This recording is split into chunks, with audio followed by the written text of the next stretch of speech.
जब भी कोई भक्त साईं बाबा के दर्शन करने शिरडी जाता था तो उनका दक्षिणा लेने का जो अंदाज था, जो तरीका था, वो बहुत ही अलग था।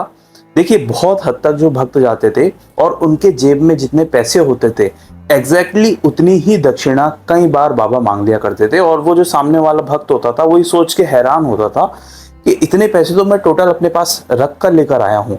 और पहली बात तो बाबा को कैसे मालूम कि इतने पैसे मेरे जेब में हैं, और दूसरी बात, अगर मैं ये सारे पैसे बाबा को दे देता हूँ तो उसके बाद मैं वापस कैसे लौटूंगा, और जो भी मेरा सफर है वो बिना पैसों के कैसे गुजरेगा। तो ये दो चीजें जो हैं वो अक्सर भक्तों के साथ हुआ करती थी। हम इन पूरी चीज को एक कहानी के माध्यम से समझेंगे। बलवंत हरि नाम के एक व्यक्ति थे जो 1911 में शिरडी गए, और वो बताते हैं जब 1911 में वो पहली बार शिरडी गए तो उनसे जो थे बाबा ने 10 रुपए दक्षिणा मांगी, और उनके जेब में 10 रुपए ही थे। 10 रुपए दक्षिणा ले ली, और उनके मन में भी कुछ ऐसे विचार आया कि अब 10 रुपए ही मेरे जेब में थे, और मैं असल में मन में तय करके आया था कि बाबा कम से कम दक्षिणा 1 रुपए 2 रुपए ऐसे मांगेंगे, लेकिन बाबा ने तो 10 के 10 रुपए दक्षिणा मांग ली। अब मैं वापस कैसे जाऊंगा। अच्छा, बलवंत हरि ये सोच ही रहे थे कि अचानक से बाबा के एक दूसरे भक्त तोषर जो थे वो हरि के पास आए, बलवंत हरि के पास आए, और उन्हें पैसे दिए आगे से सफर करने के लिए, और बाबा ने परमिशन दे दी थी उसके बाद।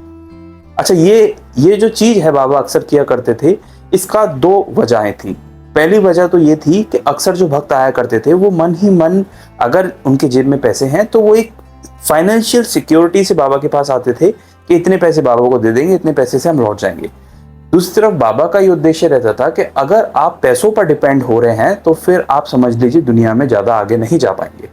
बाबा का हमेशा ये मानना था, और वो इसी वजह से जितनी उनके जेब में धनराशि होती थी वो मांग लिया करते थे, क्योंकि बाबा ये समझाना चाहते थे कि तुम पैसों पे डिपेंड होने के बजाय मेरे पर विश्वास रखो। जब तुम्हारी जेब में आज तो पैसा है, कल 1 रुपया भी नहीं होगा, तब भी मैं तुम्हारा जो कारोबार है, तुम्हारी जो लाइफ है, वो बहुत फ्लुएंटली, बहुत आराम तरीके से गुजरवा दूंगा। तो बाबा यही फेथ डेवलप करवाना चाहते थे अपने भक्तों के मन में कि तुम इस पैसों पे गुरूर मत करो, ये पैसे अभी मैं तुमसे ले लेता हूँ जितने तुम्हारे जेब में है, अब उसके बाद तुम फेथ मेरे ऊपर रखो, क्योंकि ये पैसे पे डिपेंड होके तुम थोड़ी ही दूर पर चल पाओगे, लेकिन अगर तुमने मुझ पर फेथ रखी तो चाहे तुम्हारे पास पैसा हो या ना हो, तुम्हारी जो लाइफ है बहुत अच्छी कटेगी। तो बाबा कहीं ना कहीं मैसेज समझाना चाहते थे कि ये पैसे पे डिपेंड मत हो। और दूसरी बात, कहीं ना कहीं बाबा उसके व्यक्ति के मन से अहम निकालना चाहते थे, क्योंकि पैसा जो होता है वो साथ ही में आपको अहम लाता है। अगर आपकी जेब में ज्यादा पैसा है या फिर एक अच्छा खासा अमाउंट है तो वो आपके मन में अहम देगा, और कहीं ना कहीं फीलिंग आपके मन में पैदा कर देगा कि आप इस दुनिया के सबसे शक्तिशाली इंसान हो। थोड़े हद तक हो सकते हो पैसे के साथ, लेकिन बाबा यही फील कराना चाहते थे कि अगर ये पैसा तुमसे छीन लिया जाए तो तुम कितनी जल्दी बेबस हो जाते हो और कितनी जल्दी ये सोचने लग जाते हो कि अब मेरा क्या होगा।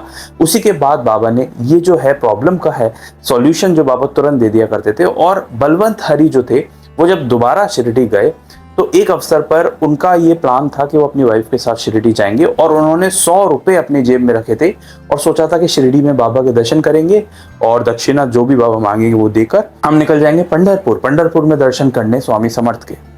अच्छा, ये सोच के वो गए तो थे, लेकिन बाबा के सामने वो जैसे आए तो बाबा ने 100 के 100 रुपए दक्षिणा मांग ली।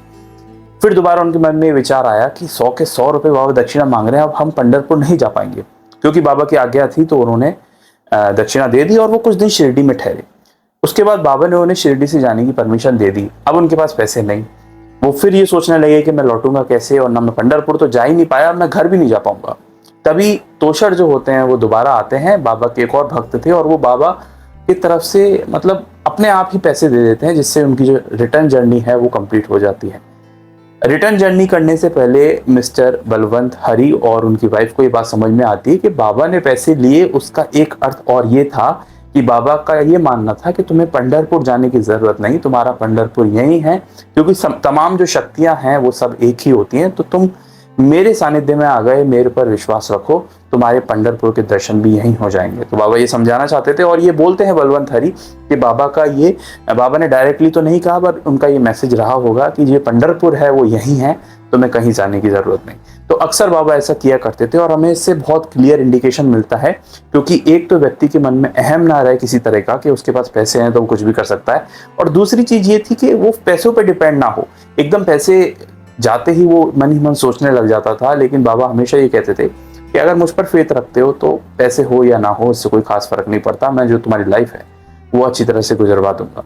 उम्मीद है आपको ये कहानी जानकर अच्छा लगा होगा और ये एक विचित्र बात ही जानकर अच्छा लगा होगा। और इसी तरह अगर आप 1918 से पहले उस दौर में जानना चाहते हैं जब बाबा के भक्त बाबा से मिलने आया करते थे, मैं अक्सर कहानियां पढ़ता रहता हूँ, समझता रहता हूँ और आप तक पहुंचाता रहता हूँ। अगर आप इसी तरह अलग अलग कहानियां जानना चाहते हैं, रियल हिस्ट्री जानना चाहते हैं साईं बाबा से जुड़ी हुई, तो आप इस चैनल को सब्सक्राइब कर सकते हैं। मिलेंगे एक नेक्स्ट वीडियो में एक नई कहानी के साथ, तब तक के लिए ओम साई राम।